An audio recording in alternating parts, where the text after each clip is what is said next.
everybody, it is Julie. Welcome back to Pages and Pens. Today I am here with an anti-haul for August.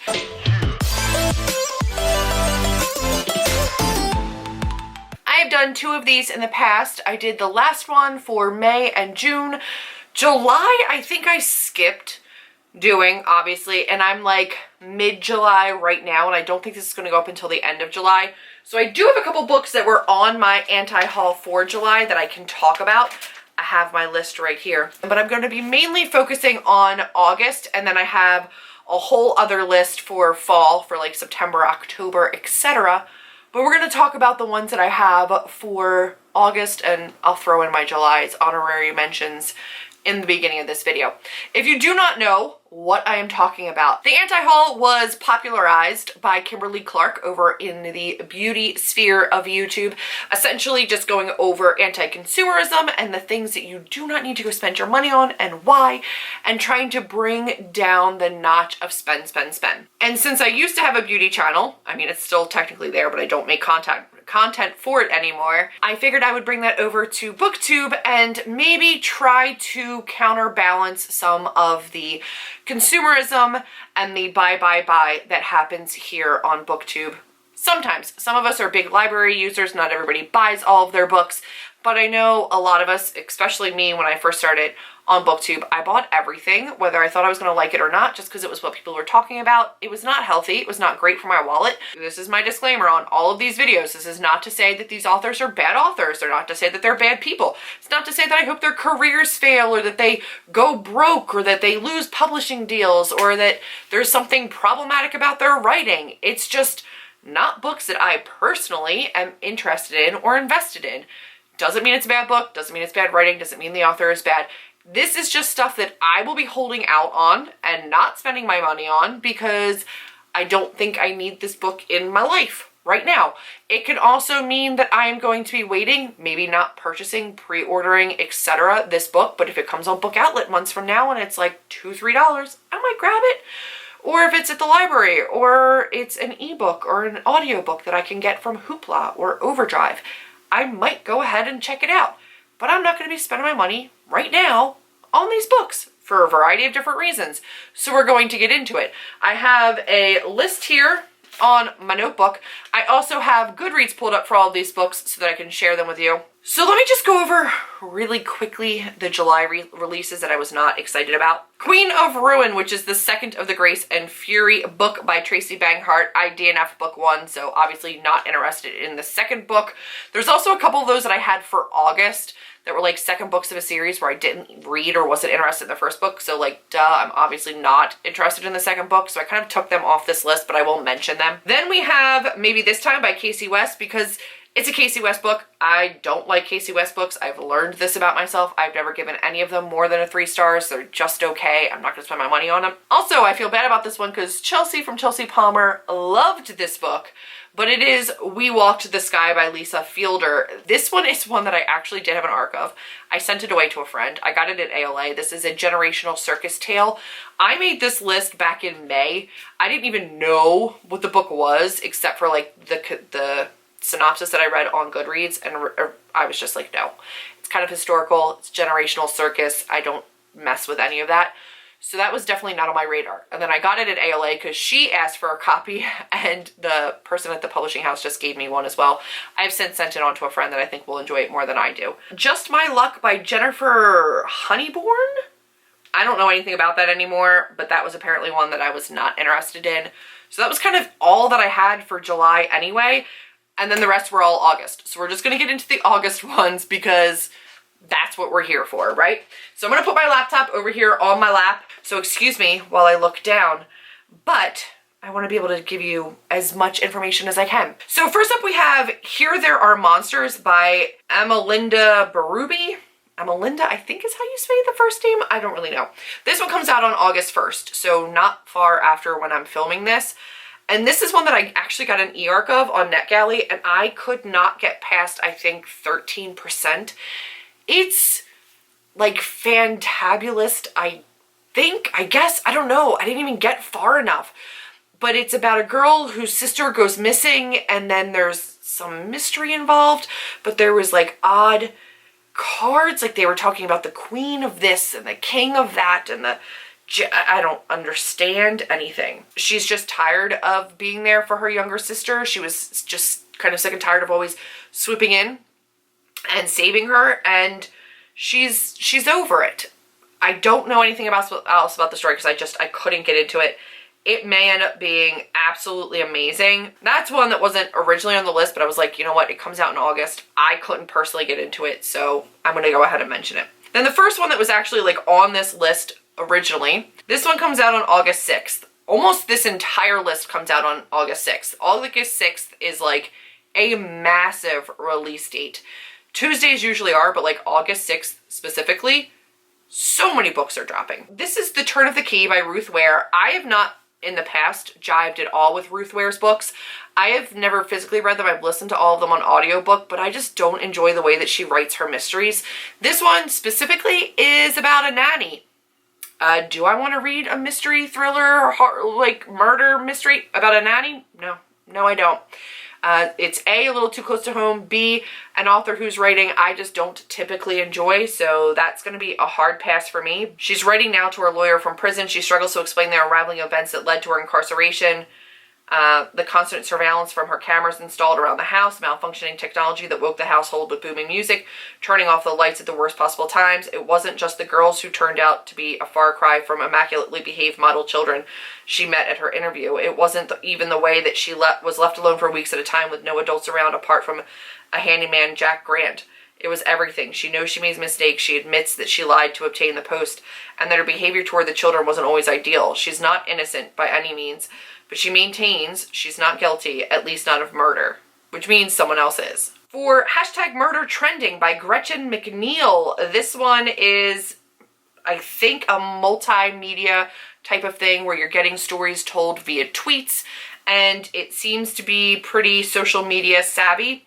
This one has a 3.76. I think Ruth Ware's had a 4 on early reviews, and it's got 561 of them. That's early reviews. This one does not come out until August 7th. In the near future, good, honest citizens can enjoy watching the execution of society's most infamous convicted felons, streaming live on an app. I don't want to see that.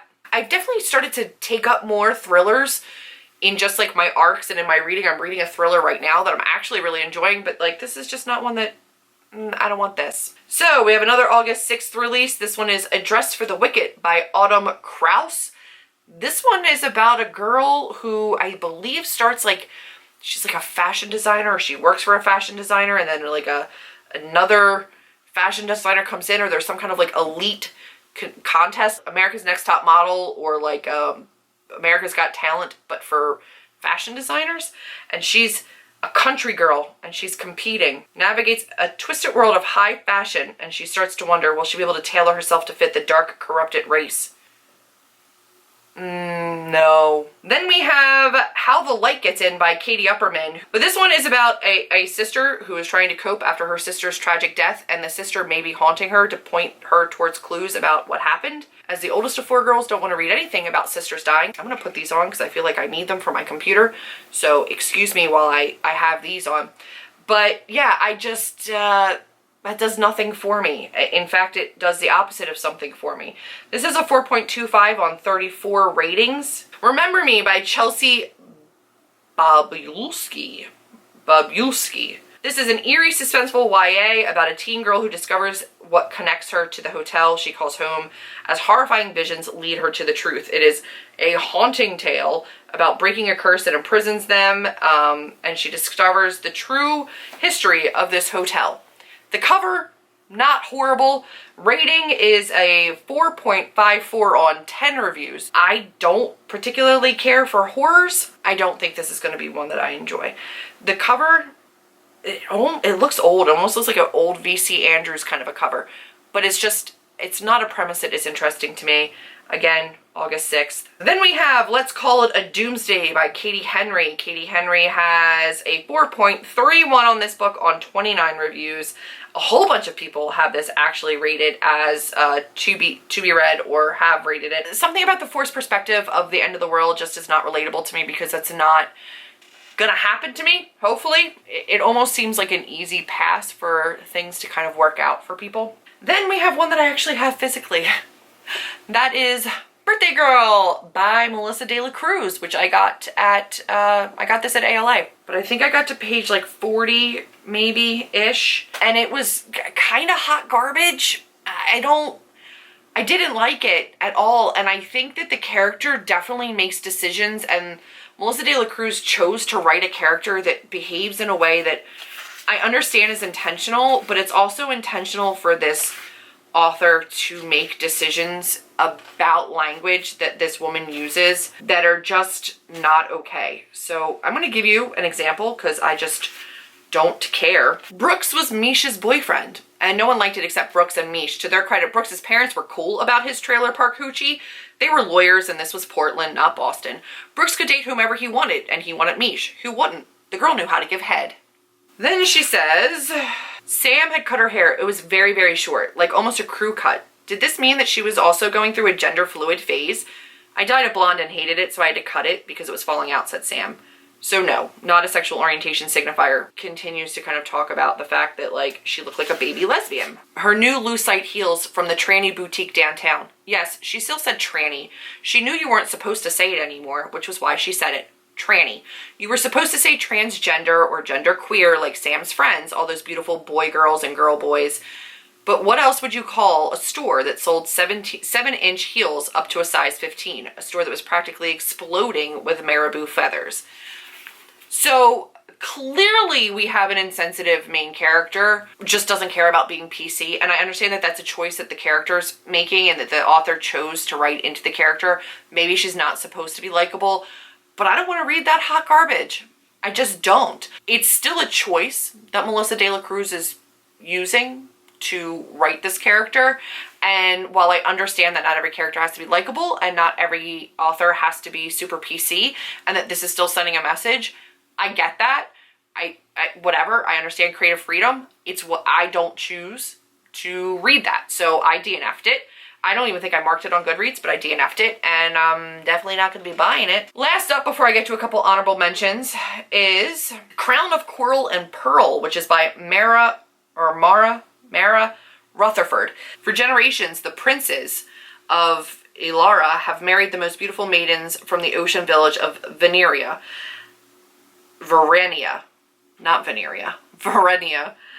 But though every girl longs to be chosen as the next princess, the cost of becoming royalty is higher than any of them could imagine. When a childhood accident left her with a permanent scar, it became clear that her identical twin sister, Zadie, would likely be chosen to marry the crown prince, while Noor remained behind, unable to ever set foot on land. Then Zadie is gravely injured, and Noor is sent to Ilara in her place. To Noor's dismay, her future husband is as forbidding and cold as his home, a castle carved into a mountain and devoid of sunlight. As she grows closer to his brother, the charming Prince Talon, Noor uncovers startling truths about the failing royal bloodline, murdered queen, and a plot to destroy the home she is so eager to leave. In order to save her people, she must learn to negotiate the treacherous protocols of a court where lies reign and obsession rules. But discovering her own formidable strength may be the one move that costs her everything, the crown, Verenia, and Zadie. Clearly, being scarred means you can't be a princess, but then, oh, her sister's gravely injured, so off goes the scarred one.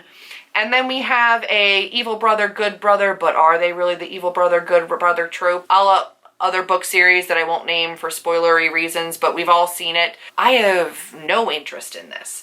This is a debut novel, it looks like. That one is an August 27th release, a little bit later in our long line of releases. Also on here that I did not go over was These Divided Shores, which is the These Rebel Waves book 2, as well as Sea Witch Rising, which was the Sea Witch book 2 by Sarah Henning, the first one being by Sarah Rash. I didn't read book 1 of either of those. I wasn't interested in book 1 of either of those, but if you did and you're interested, book 2 comes out in August.